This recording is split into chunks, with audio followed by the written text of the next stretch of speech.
In the next edition of It's About Money, my guest is Julie Chapas. She started Miss Julie's Beauty School, and I'm excited to talk with her about the program that she has for people in Rochester, New York. Stay tuned for It's About Money.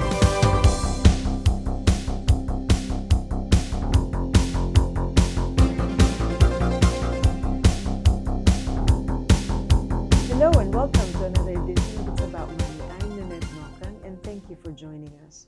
I'm thrilled to have Miss Julie Chapas here at our program, and she started and running Miss Julie's School of Beauty. So tell us about that. Thank you. Thank you so much for having me, Nat. It's very exciting to be here. Yes, Miss Julie's School of Beauty. It is the first school of its kind in the nation. To be honest with you, there's nothing like it. The reason why we did this was because, as a social worker, I saw what I would consider a revolving door. It was like this circle, right? So we would bring people into treatment and we would develop a treatment plan with our clients. And it was easy to do that. I mean, if we had to do mental health or recovery, it was just easy to form a treatment plan. It was easy to get people into safe houses or group homes, depending on what kind of resources were needed. But the problem that I saw, and why I call it a circle, Nan, is because if they were in a group home or a safe house and we got them in a stable living environment, the problem is you can't live there forever. Eventually you're going to have to be able to go out on your own, get a job, be able to keep a roof over your own head. Now, what I was seeing with a specific population, people with criminal records such as prostitution or people with records such as drug possession, it was very difficult for them to find a job up here that would pay this level. They ended up going back to their abuser time and time again, or the person that was selling them out. And it was because the only jobs that were available were retail and or fast food. Now, I'm not knocking those jobs. They're needed. However, for the clients I was working with, it would have been considered a high school job. And there was no way that if you're trying to work with CPS to get your children back, you're never going to get your kids back working at a, unskilled minimum wage job. It just wasn't going to happen. And so I continuously saw this revolving door when it came to these particular clients of mine. So fast forward, cosmetology. What I started to realize about that industry was once the state gives you a cosmetology license, you're free to work, no questions asked. Those background checks go away. Now, I don't know about you, but I have never personally once ran a background check on my hairdresser. I've just never done it. Uh-huh. I've never bothered to know about the past of the person doing my nails, I feel like as a customer in the beauty industry, all we care about is looking good when we leave the shop. The end result. We care about the end result. Did exactly. you cut my hair right, do my nails right? Yes. Okay. Yes, that's all I need from you. Mm-hmm. And when I started to realize, wow, I really believe that this is a way out for my folks that were just trapped in this revolving door. And when I started to really take a look at that, I didn't know for sure I was a social worker.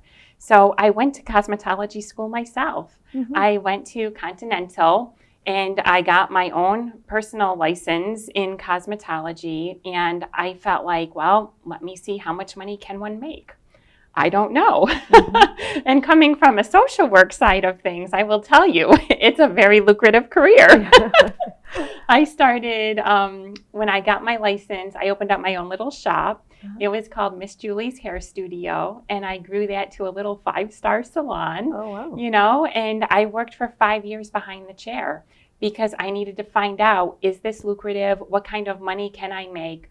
Are people going to want to run background checks on me? I really didn't know. Mm-hmm. So I kind of was testing the pilot out on myself. And I'm happy to tell you, not one person tried to run a background check on me. That was never an issue. The amount of money that I was able to make blew the social work profession out of the water. Oh, wow. I was like, oh my gosh, this is a very lucrative career and it can happen fairly quickly.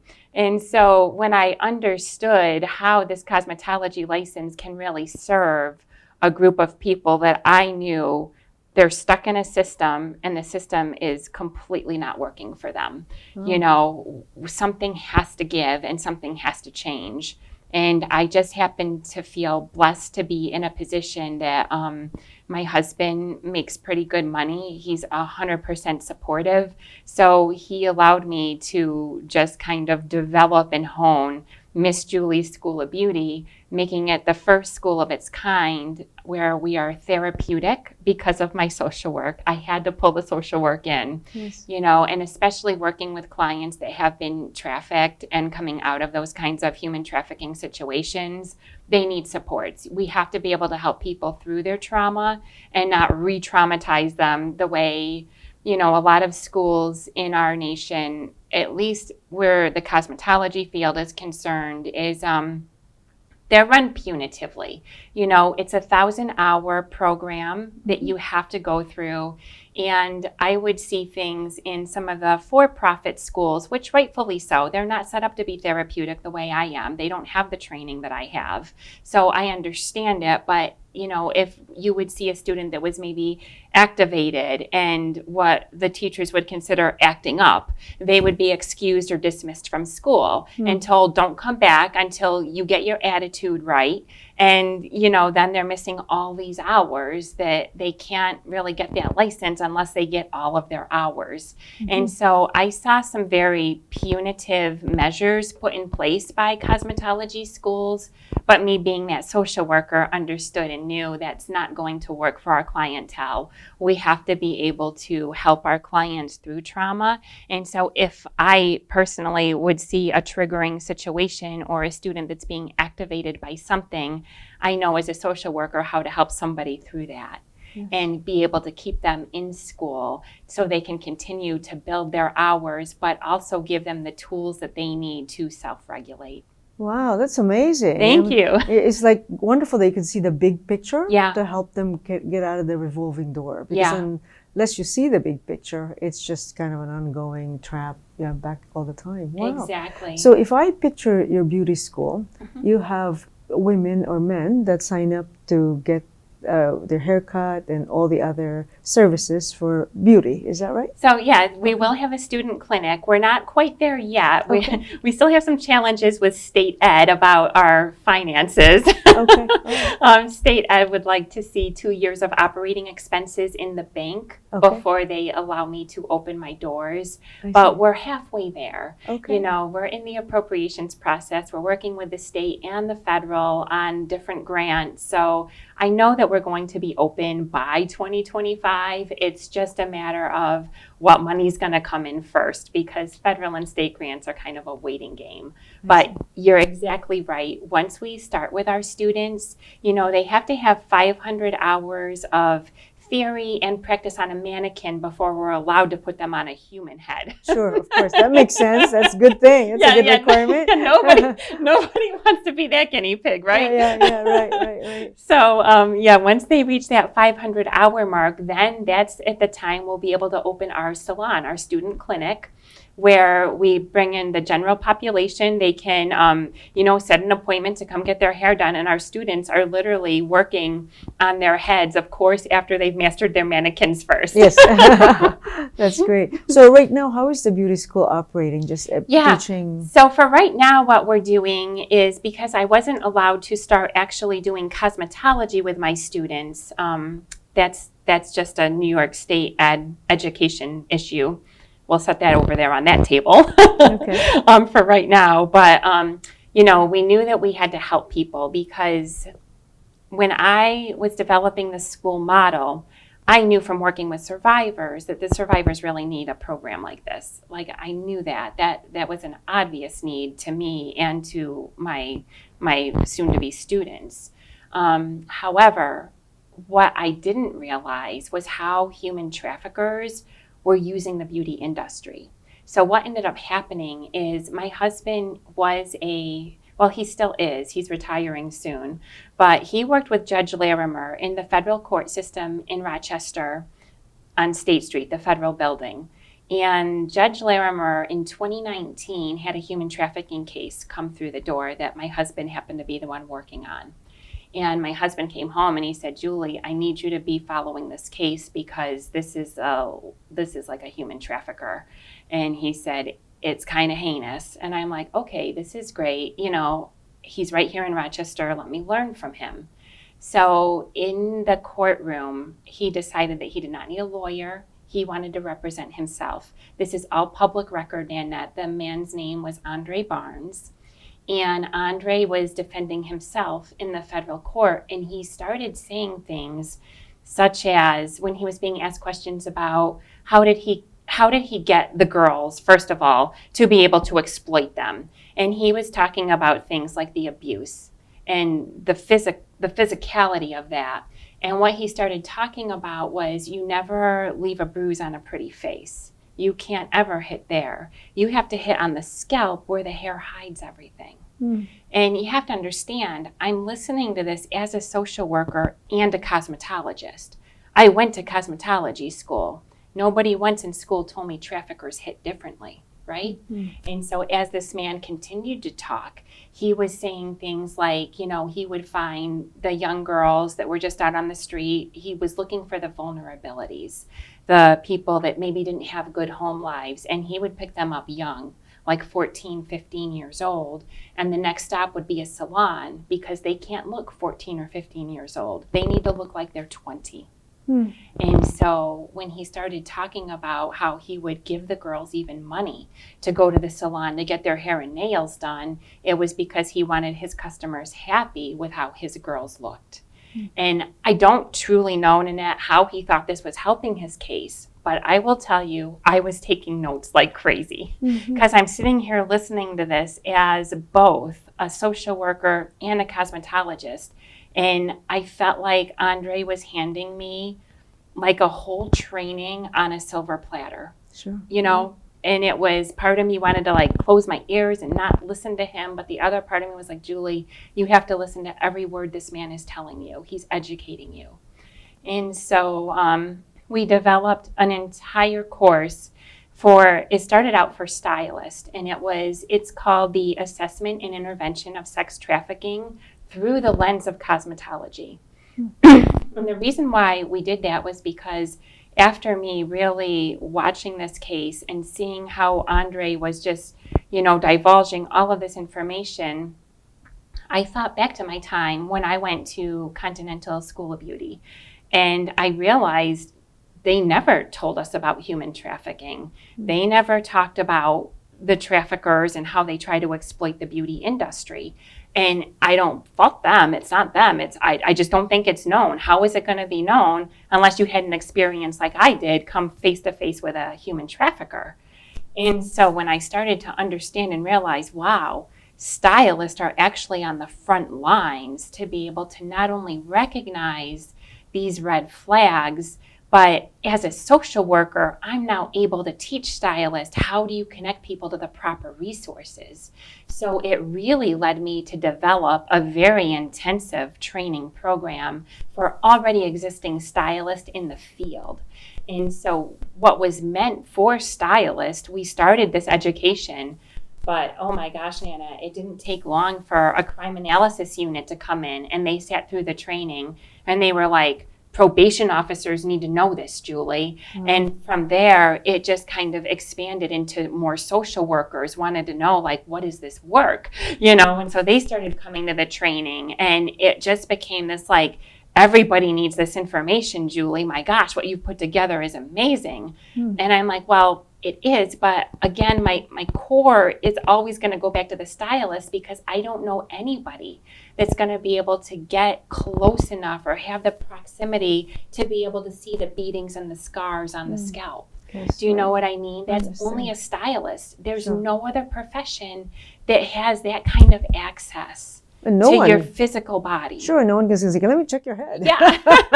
Or your scalp. Yes, yes, of course. Exactly. Yeah. And so from there, what ended up happening was the Division of Criminal Justice Services got involved, and they were having a statewide conference out in Albany. So they took me out to their statewide conference, and they had me present this training. And it was for law enforcement across the whole board. And it was just amazing when I was talking to some of these officers and probation officers, and, you know, the chief policymaker himself even was like, it makes so much sense, but I never would have connected it. I just never would have. And again, I think, well, why would you?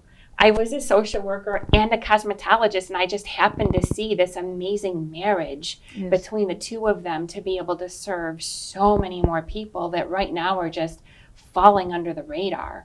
I mean, human trafficking, you know, New York State is 4th in the nation for having the highest numbers of trafficking. And this is in our entire nation. It's a $32 billion industry right here in the US. Worldwide, it's a $180 billion industry. You know, and to know that New York State is landing 4th in the nation, there's stuff going on that we need to be aware of, but it's just hidden in plain sight. You know, and it wasn't until really I sat in that and was just putting it all together and having Andre's reverberage, like just going through my head about the things he was saying and what I was hearing him say. And I realized, like, oh my gosh, I have such an opportunity to help so many more people. And it was at that time when I told my husband, I don't feel like I can stand in my salon and do hair all day anymore. Like, it's time for me to go out and start helping people the way I became a social worker for a reason, right? Sure, yeah. Oh, that's beautiful. Yeah. That's great. That's great. We have so much to learn. We'll take a quick break and we'll be right back. Sure. My guest is Miss Julie Chapas of Miss Julie's School of Beauty. We'll be right back. There's been another deadly shooting at a local elementary school. According to authorities, the suspect acquired the gun from a family member's home before using it to take the lives of innocent children and teachers. Store your gun securely, locked, unloaded, and away from ammo. And we're back. I'm Nannette Nocon. It's about money, and I'm here with Miss Julie of Miss Julie's Beauty School, Julie Chapas. Thank you so much. I've learned so much in the first part of our program here, and I want to learn more. So you've gone around and trained a lot of police officers, a lot of social workers, and that's remarkable, identifying the vulnerable people through here, really. Yeah, it was really fantastic in some ways. I mean, you know, it's a very dark subject to talk about, obviously, but you know, when we started doing all of the trainings that we were just offering, we had many stylists come back to us that have taken our course, and they've literally said, Miss Julie, I knew now what I was seeing, like, and I had people tell me, like, I had this horrible feeling in my gut. I knew something was off, but I didn't know what to do about it. And so now, because you've taught me what to do about it, we've had several stylists be able to make reports to the Human Trafficking Hotline, the National Trafficking Hotline, which was amazing. And from there, we had Dr. Brenda McQuillan. She was the Master of Social Work Director over at Roberts Wesleyan College. And she said, Julie, you've really got an amazing program here. And so she did some research on this, and she actually found us to be evidence-based. So we did a lot of data, and you know, because people like to see that sometimes. So that was really amazing to be able to show, like, our training is actually an evidence-based kind of a training. And from there, it's just kind of blown up to, like, many more professions that I never thought that would really even be interested. But not only are they not interested, but they're like, oh my gosh, how can we take this and spread it even further? You know, so it's been really a phenomenal program. So we do hold that once a month. We hold it in our school space in the Sibley building, downtown Rochester. And it's always on our website. So if anybody was ever interested in learning more about trafficking and seeing the actual training that we do, you can sign right up on the website and just come. It's at the Sibley building. Once a month we do that. And of course, we will I have a team of people because like I said, it's grown so massively. I can only do so much. I'm only one person, Nannette? Yes, I know what that means. Yes. So I send my school agent, Jordan, now, and she goes out. She knows the training inside and out, and she's been offering it to schools are now getting a hold of us saying, we think that you need to come in and talk to our 7th graders or our 11th graders. And, so it's really been phenomenal to know that we're putting the word out there to not only educate people on what the red flags are, but even for somebody that might be at risk for this or possibly in the situation themselves, we offer ways out, Well, it's hope, really. I mean, it's otherwise, like you said, that the revolving door never ends because the income is not there to be able to get their children out of the program that they're in, Child Protective Services, and it's remarkable, really. Yeah. So so you have this once a month, and then the other times of the month you hold training programs for the. So yeah, we're candidates. putting together right now. It's called Beautiful Future Orientation Program. And I had to get clever because when the state board was still telling me you can't do hair with your students yet, I'm like, okay, well, I'm like, what can I do with my students? So so we're putting together, and I have partnered with CCSI. They're in Rochester. They are like the biggest research program that if you need research done, go to CCSI. They will help you with it. They're funded through the Office of Mental Health. Okay. And so, I told them, listen, I'm not allowed to do hair with my students, but nobody has told me that I can't use my social work license and I can help build a toolbox for what is a life going to look like in the cosmetology field. And how do we help our students to, kind of navigate some of the challenges that come with a job in the cosmetology industry? Because I can tell you for myself, since I put myself through that, 5-year pilot program in my own little salon, you do get clients that sometimes break down and they're crying in your chair or they're disclosing a whole lot to you. And, I kind of felt like, wow, my students are coming in with a lot of trauma already. And I really want to prepare them for the client that maybe does disclose a little bit too much. How are you going to be able to have those kinds of conversations? And how do you still, regulate your own self and what's going on with you? So what we decided is, because I am therapeutic, we do 15 minutes of restorative circle as just an opening check-in, get the temperature of the room, where are we all, emotionally. And then from there, we'll do an hour of interpersonal skills and we do an hour of intrapersonal skills. So we're really working on those breathing methods and how to help somebody through maybe an anxiety attack, because I will tell you, in the salon, it can get really fast. Like, things are fast-paced sometimes, and sometimes our students just need to breathe. Sure. And so we really want to teach all of the above. We want to make sure somebody's really prepared, not only to come into a school setting and beyond that, a salon setting, but really for life. What if somebody decides, I don't want to go to cosmetology school at all? I still felt like us helping people develop the skills that they need are going to be valuable for their life. Help them cope with stress of Exactly. Yes. And you have to understand too, we have a huge financial piece of this, which I love that, it's about money. Yes. It truly is, because for our students specifically, money's been used against them as a weapon, Nannette.